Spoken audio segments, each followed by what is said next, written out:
Dans cet deuxième enseignement sur le Fils, dans notre parcours sur le Credo, je vous propose, pour compléter ce parcours, de découvrir quelques hérésies concernant Jésus-Christ, Fils de Dieu et Dieu lui-même. Hérésies qui sont apparues dans les tout premiers siècles de l'Église, mais qui ont encore leur influence aujourd'hui. Le but est de rentrer dans le mystère du Christ, car chaque hérésie, en posant des questions, oblige à approfondir et à préciser le mystère de Dieu.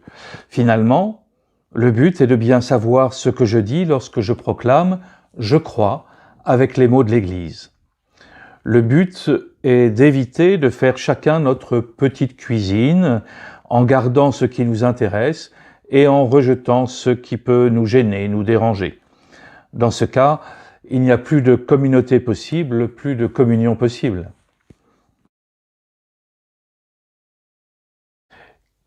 Qu'est-ce qu'une hérésie ? Une hérésie sépare. Une hérésie va faire des choix dans l'Écriture, dans la Bible. Hérésie, cela vient d'un mot grec qui veut dire « faire un choix ». Une hérésie va dire qu'elle s'appuie sur l'Écriture, mais en occultant ce qui la gêne. Or, le problème, c'est de tenir tout ensemble, quitte à ce que des questions restent sans réponse pour le moment. Cependant, il ne serait pas juste de mépriser les auteurs de ces hérésies. En effet, au départ, ils cherchent sincèrement la vérité. Nous sommes au tout début de l'Église. La foi n'est pas encore bien définie dans les règles. La réflexion de ces chrétiens est tout d'abord une vraie recherche de Dieu. Et leur question fait avancer la réflexion de l'Église naissante. Mais ensuite, plus ou moins rapidement, pour des questions de relations entre des personnes ou des problèmes politiques, il va y avoir des choses qui vont se gâter entre eux, chacun va se bloquer sur ses positions et certains préféreront se séparer de l'Église en continuant à professer une foi différente de celle de l'Église. Mais l'Église elle-même a eu parfois du mal à discerner si une doctrine était hérétique ou non, et en quoi cette hérésie dénaturait ce que Jésus nous a dit lui-même de son Père, de l'Esprit Saint. Alors, comment trouver la vérité de la foi catholique ? Voici 3 critères que nous donne saint Vincent de Lérins en 434. Ces critères généraux sont toujours valables. Premièrement, l'universalité, deuxièmement, l'antiquité et troisièmement, le consentement général. Alors, l'universalité, cela veut dire il y a de fortes chances que ce qui est cru partout dans l'Église catholique, ce soit la foi catholique. Donc, à l'inverse, ce qui est cru seulement dans un petit coin est suspect d'hérésie.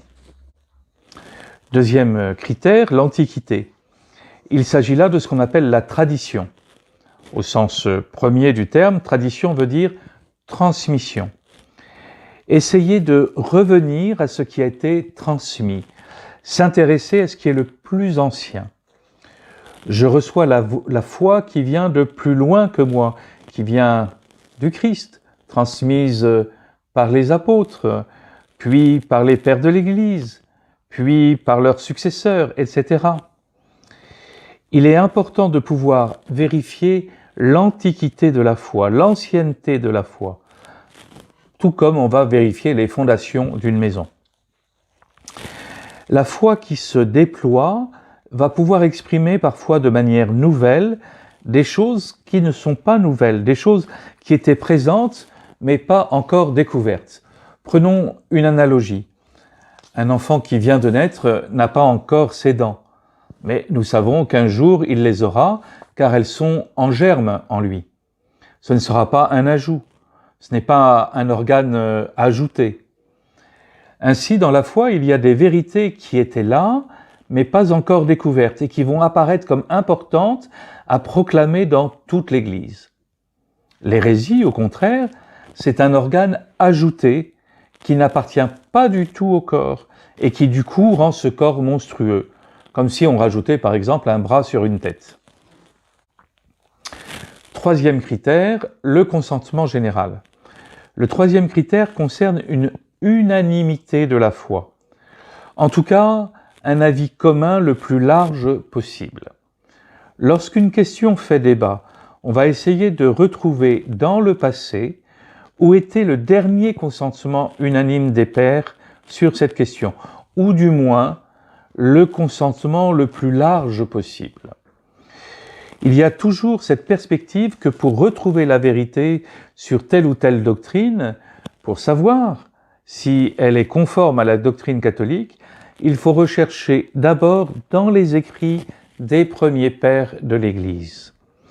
Et on va privilégier ce qui a été cru par tous et non pas ce qui a été cru par une seule personne ou une personne isolée. Nous avons peut-être un peu de mal avec cela, mais cette idée de communion dans la foi est très importante. C'est dans cette communion que nous pourrons davantage vérifier ensemble la foi de l'Église et notre propre foi. C'est pour cela que les conciles ont eu lieu sur les points importants de la foi et sur ces points importants de la foi de l'Église. Toujours la fameuse articulation entre le « je » et le « nous », entre « je crois » et « nous croyons », dont nous avons parlé dans la rencontre sur « que signifie dire « je crois ». Alors ce n'est qu'à partir de 313 après Jésus-Christ, en 313, où l'édit de Milan autorise la religion chrétienne et qu'il est possible de réunir les évêques sur les questions importantes. Jusque-là, cela n'avait pas été possible, car les chrétiens étaient persécutés. Cette réunion de tous les évêques s'appelle un concile. Alors voyons une première hérésie, le docétisme. Je voudrais partir de saint Ignace d'Antioche. Il est né vers 35 après Jésus-Christ et est mort en 107. Il a été disciple, selon les sources, soit de saint Paul, soit de saint Pierre, et c'est l'un des deux qui l'a ordonné évêque. Saint Ignace est prisonnier, il est emmené d'Antioche à Rome pour y être martyrisé. Il va mourir dans les jeux du cirque, mangé par les fauves. Pendant ce long voyage, où il est prisonnier, il écrit des lettres à des communautés. Et Ignace va beaucoup insister sur la vérité de l'incarnation. Nous avons les traces ici de sa lutte contre le docétisme. Le docétisme vient d'un verbe grec qui veut dire paraître, faire semblant. Donc le docétisme, c'est l'idée que Jésus n'a pas été vraiment homme. Il a fait semblant. Il a tout fait comme s'il était un homme. Il a fait semblant de boire, il a fait semblant de manger, etc., afin de nous donner l'impression qu'il était un homme. Mais en fait, pour les docètes, c'était Dieu et uniquement Dieu. Dans le docétisme, il y a donc une exagération sur la divinité du Christ en niant son humanité. Les docètes soutenaient donc que Jésus-Christ avait seulement pris une apparence humaine. Ils considéraient que le monde matériel, y compris le corps humain, était si mauvais et si corrompu que Dieu, qui n'est que bonté et perfection, n'aurait pas pu prendre un vrai corps d'homme, une vraie nature humaine. Ils en concluent qu'il avait simplement dû faire semblant. Sa divinité ne leur posait aucun problème. Ils ne remettaient en cause que sa nature humaine. Le problème est que si la nature humaine de Jésus n'est qu'une illusion, alors ses souffrances et sa mort sur la croix ne signifient rien. Si sa nature humaine n'est qu'une illusion de prestidigitateur, sa passion, elle aussi, ne devait être qu'un simulacre. Or, notre foi est que Dieu a fait une complète alliance avec l'humanité, c'est-à-dire avec tous les hommes, tous et chacun de nous en particulier. Cette alliance totale se concrétise dans le fait que Dieu, en la personne du Fils, a pris un vrai corps d'homme et a vécu une vraie vie d'homme. Les docettes, en simplifiant, enlèvent ce qui fait l'essentiel de la foi chrétienne, à savoir que Dieu nous aime jusque-là. On comprend bien que proclamer que Dieu est en même temps vrai homme ait pu choquer.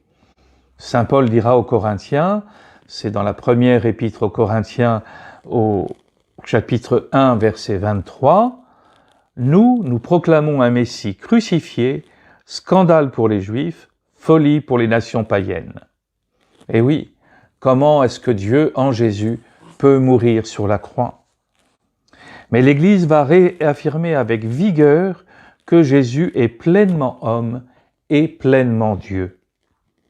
Dans l'épître aux Tralliens, saint Ignace répond donc aux docettes qui disent que Jésus n'a souffert qu'en apparence, en réaffirmant la vérité de l'humanité de Jésus. Voici un extrait de cette épître de saint Ignace aux Tralliens. « Soyez donc sourds quand on vous parle d'autre chose que de Jésus-Christ, de la race de David, fils de Marie, qui est véritablement né, qui a mangé et qui a bu, qui a été véritablement persécuté sous Ponce Pilate, qui a été véritablement crucifié et est mort au regard du ciel, de la terre et des enfers, qui est aussi véritablement ressuscité d'entre les morts. C'est son Père qui l'a ressuscité, et c'est lui aussi le Père qui, à sa ressemblance, nous ressuscitera en Jésus-Christ, nous qui croyons en lui, en dehors de qui nous n'avons pas la vie véritable. Car si, comme le disent certains athées, c'est-à-dire des infidèles, il n'a souffert qu'en apparence, il n'existe même qu'en apparence. Moi, pourquoi suis-je enchaîné? Pourquoi donc souhaiter de combattre contre les bêtes? C'est donc pour rien que je me livre à la mort?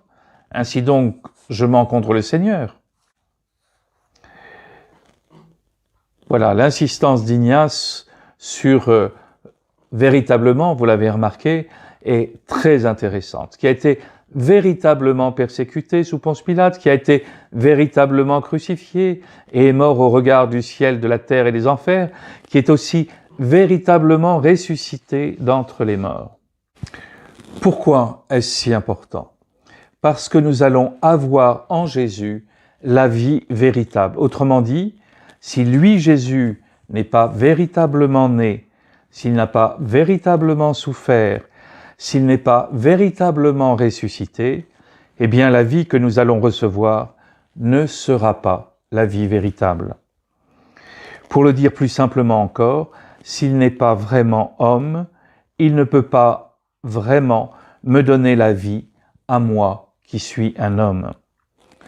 Le docétisme réduit à néant le salut, parce que si ce n'est pas un homme qui est mort et ressuscité, eh bien, comment moi, homme, je peux participer à ce que Jésus a vécu?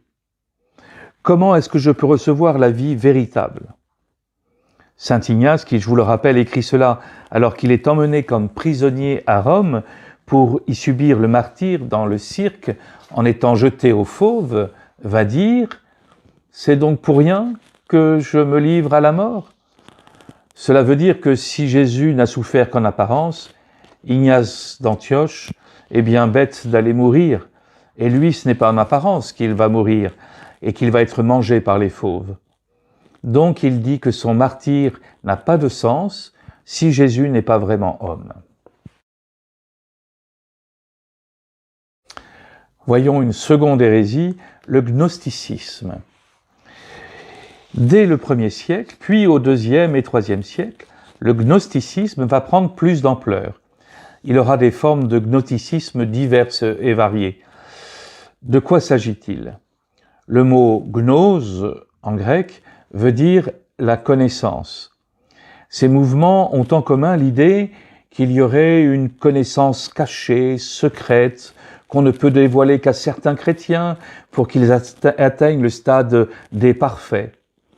Autrement dit, il y a la foi chrétienne telle que la vivent la majorité des chrétiens, vous et moi, et ça c'est le stade des imparfaits, nous sommes tous des imparfaits.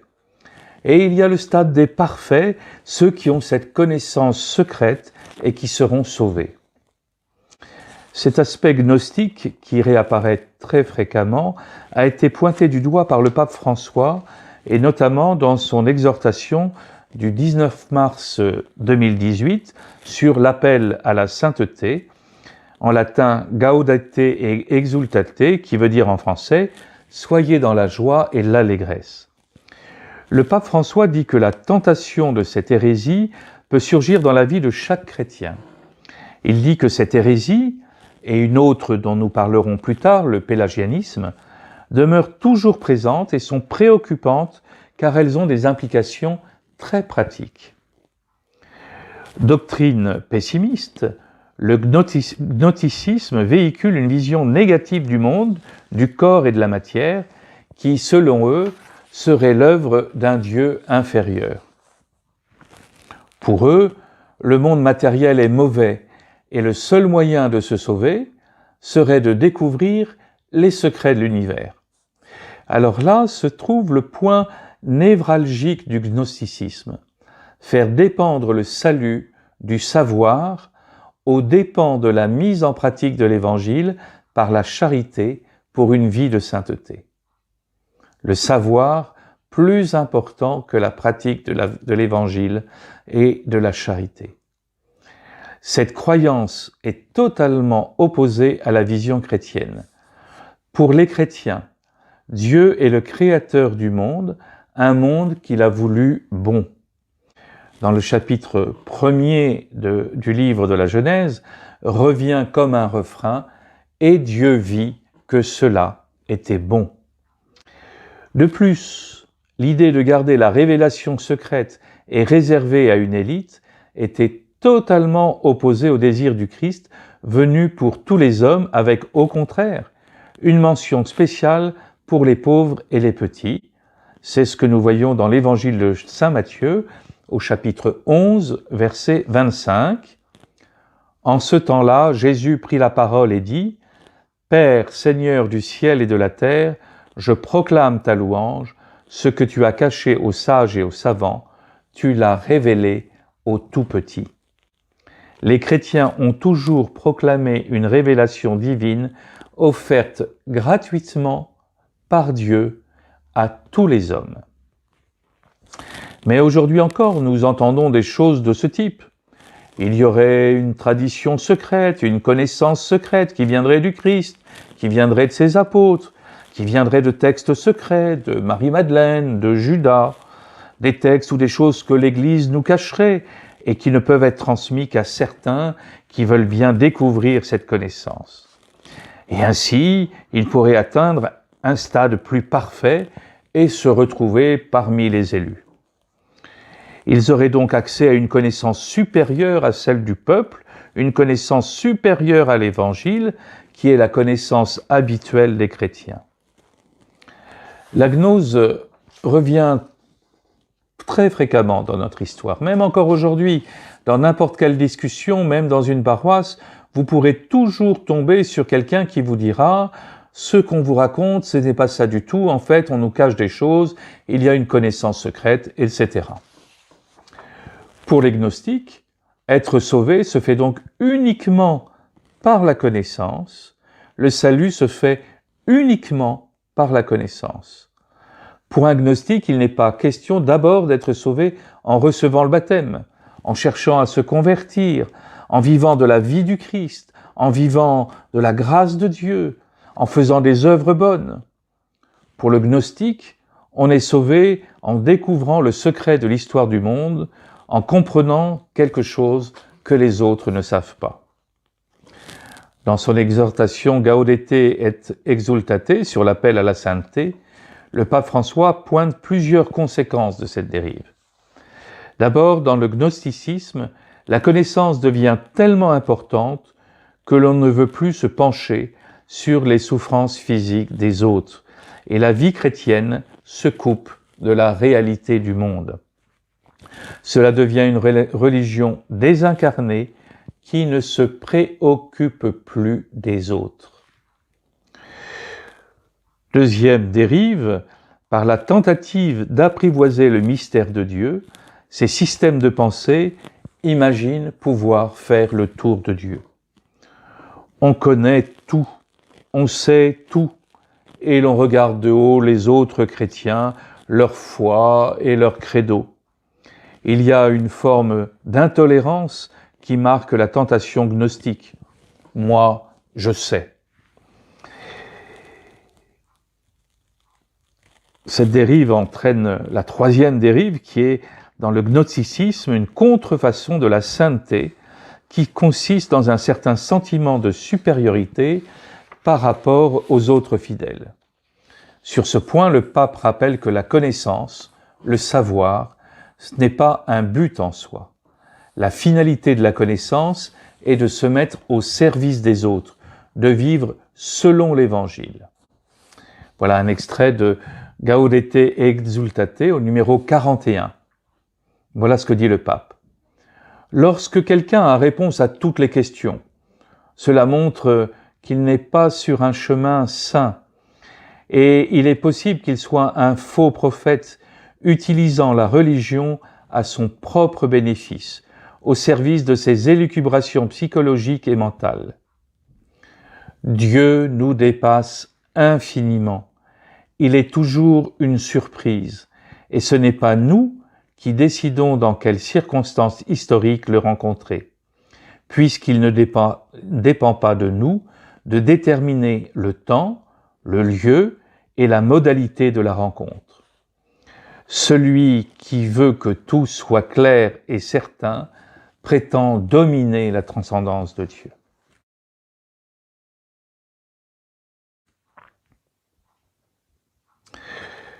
Voyons maintenant une troisième hérésie que le pape dénonce aussi, le pape François dit sa présence aujourd'hui, le pélagianisme. Cette hérésie fut répandue par le moine Pélage au début du 5e siècle. Pélage pense qu'on ne peut arriver au salut que par la volonté et la pratique de l'Évangile en ne comptant que sur ses propres forces, que sur ses petits bras musclés. C'est-à-dire que je me passe de Dieu pour atteindre le salut. Le pélagianisme nie la nécessité de la grâce et pense être capable d'obéir à Dieu par les seules forces de sa volonté humaine. Eh bien, bon courage. Les dangers du pélagianisme sont nombreux. Et toujours dans son exhortation, Gaudete et Exsultate, sur l'appel à la sainteté, le pape François en mentionne quelques-unes. Un premier danger du pélagianisme consiste à nous faire croire, petit à petit, que la prière est facultative et progressivement à nous détacher du Dieu vivant. Se croyant en mesure de mener une vie morale par ses propres forces, l'adepte de l'hérésie pélagienne pense pouvoir se passer de l'aide de Dieu, si bien qu'il en arrive à n'entretenir que des relations très occasionnelles avec Dieu. Il ne le prie plus, et Pélage et ses disciples, en ne reconnaissant plus leurs propres limites spirituelles comme morales, empêchent la grâce d'agir en eux. En refusant de se voir tel qu'il est, avec ses limites et avec ses faiblesses, le pélagien risque de devenir tellement sûr de lui qu'il pense pouvoir atteindre la perfection morale rapidement, uniquement par ses propres forces. Au contraire, dans la foi de l'Église, la grâce de Dieu, en respectant notre nature, nous transforme de manière progressive pour nous aider à vivre les commandements de Dieu. Le pape François pointe un autre danger du pélagianisme, c'est le fait de penser que nous pouvons mériter la grâce, voire l'exiger comme un dû. De tout temps, et peut-être particulièrement aujourd'hui, l'homme pense pouvoir agir et penser par lui-même. Il lui est difficile de reconnaître que le don de Dieu est premier. Le don de la grâce de Dieu nous aide à penser juste et à agir juste, bref, à être ajusté à Dieu. Dans un monde où il est facile de croire que tout nous est dû, il y a un risque d'imaginer que la grâce de Dieu est également un dû. Et si c'est un dû, alors pourquoi remercier Dieu ? Au contraire, le chemin de la sainteté nous aide à accueillir Dieu et ses bienfaits et à lui rendre grâce, certains que c'est gratuitement et sans aucun mérite de notre part que nous recevons ses bienfaits. Nous n'avons plus qu'à lui exprimer notre ferme désir de lui appartenir. Et on voit bien là la différence avec le pélagianisme. Autre danger, qui découle logiquement du pélagianisme comme du gnosticisme, c'est l'orgueil, tout simplement, et le mépris expéditif de ceux qui peinent à observer les commandements de Dieu. Toujours dans son exhortation, Gaudete et Exultate, sur l'appel à la sainteté, le pape François met en garde les chrétiens. Il nous rappelle qu'il existe une hiérarchie des vertus et que la première à rechercher est la charité. Le pape François nous dit que pour ne pas se laisser tenter par ces deux hérésies, le gnosticisme et le pélagianisme, la vertu à suivre est celle de l'humilité, être disponible à la volonté de Dieu, prêt à accueillir sa grâce pour la mettre en œuvre. Une quatrième hérésie, l'arianisme. L'arianisme a été l'hérésie la plus dangereuse et celle qui s'est le plus développée parmi toutes les hérésies des premiers siècles de l'Église. Alors attention, ce terme ne fait aucunement référence aux théories ariennes qui ont occasionné les drames que l'on sait durant la Seconde Guerre mondiale. L'hérésie arienne s'écrit avec un « i » et non pas avec un « y ». Le mot arianisme vient du nom d'un prêtre, Arius, qui a vécu au IVe siècle après Jésus-Christ à Alexandrie. Il est né en 250 et il est mort en 336. Arius refusait la divinité de Jésus. À l'inverse du docétisme qui refusait l'humanité de Jésus, l'arianisme niait donc que Jésus ait eu une nature vraiment divine, égale à celle de Dieu le Père. Selon Arius, Jésus était une créature, mais il n'était pas Dieu.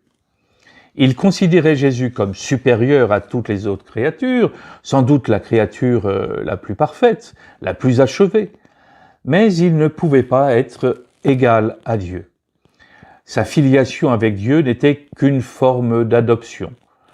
Dans l'arianisme, Jésus est simplement un homme adopté par Dieu, tandis que dans la foi chrétienne, Jésus est éternellement le Fils en qui il n'y a ni commencement ni fin, comme nous l'avons vu dans l'enseignement précédent. Arius dit que si le Christ a été engendré, il ne peut pas être Dieu, car la divinité ne peut pas être engendrée. Il poursuit en affirmant que le Verbe, c'est-à-dire le Fils, a donc été tiré du néant, qu'il est la première créature, et donc qu'il n'a pas été fait de la substance divine, qu'il n'est pas consubstantiel au Père. Pour Arius, Jésus a seulement été adopté par Dieu, comme nous l'avons dit. Il est un intermédiaire entre Dieu et le monde.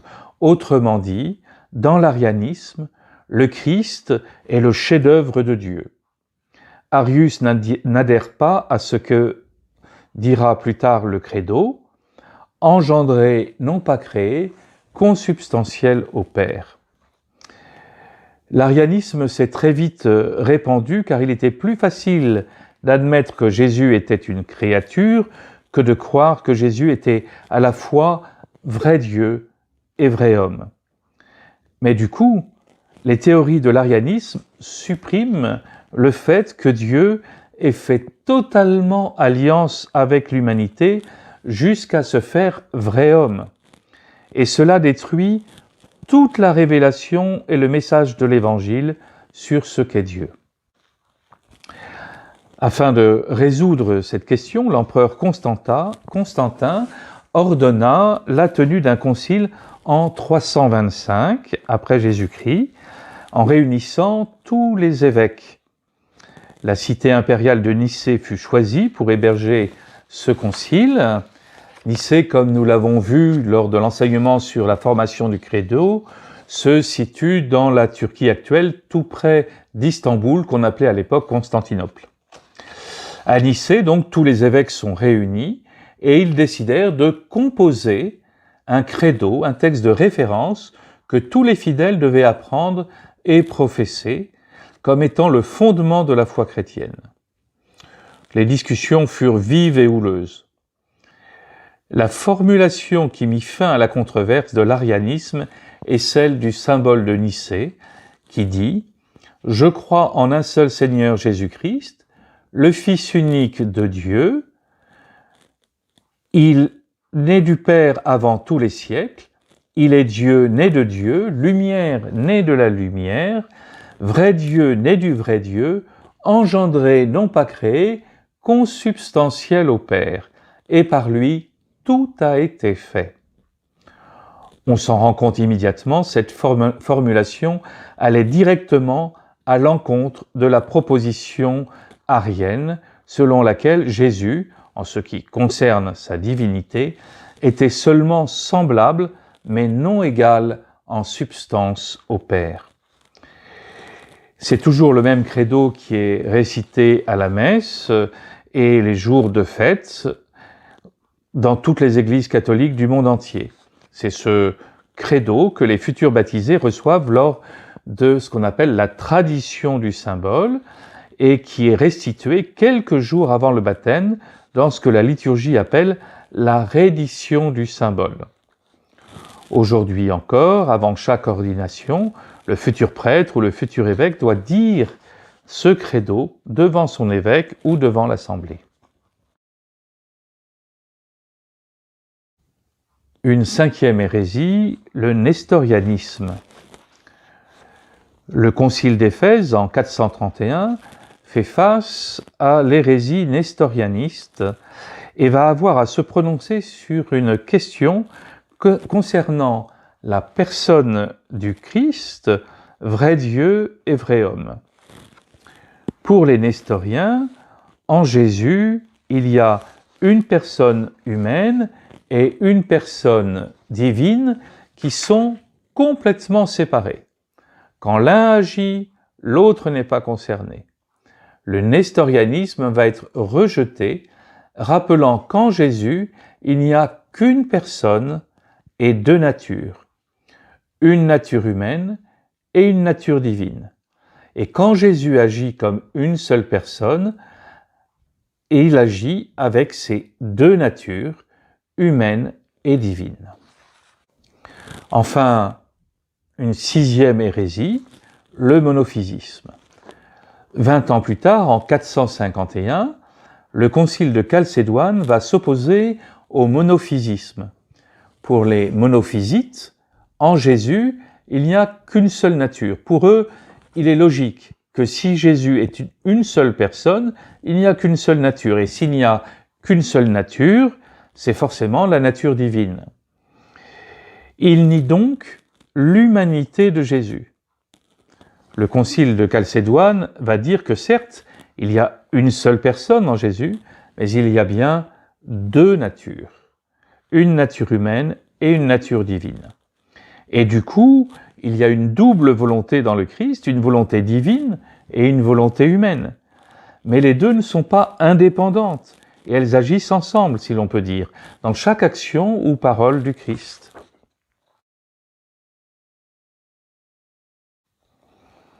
Il y aurait bien d'autres hérésies que l'on pourrait voir et étudier, mais nous voyons déjà que, en conclusion, l'étude de ces quelques hérésies montre combien est grand le don que Dieu nous a fait en nous envoyant son Fils. C'est vraiment une folie d'amour de la part de Dieu que de vouloir s'incarner en son Fils, de vouloir se faire homme. C'est tellement grand, c'est tellement inimaginable, c'est tellement une folie d'amour de la part de Dieu qu'on comprend bien que cela ait pu bloquer les auteurs des hérésies. Mais Dieu nous aime jusque-là. Alors en disant « Je crois en un seul Seigneur Jésus-Christ », demandons la grâce de l'émerveillement, de l'amour de Dieu pour chacun d'entre nous en particulier.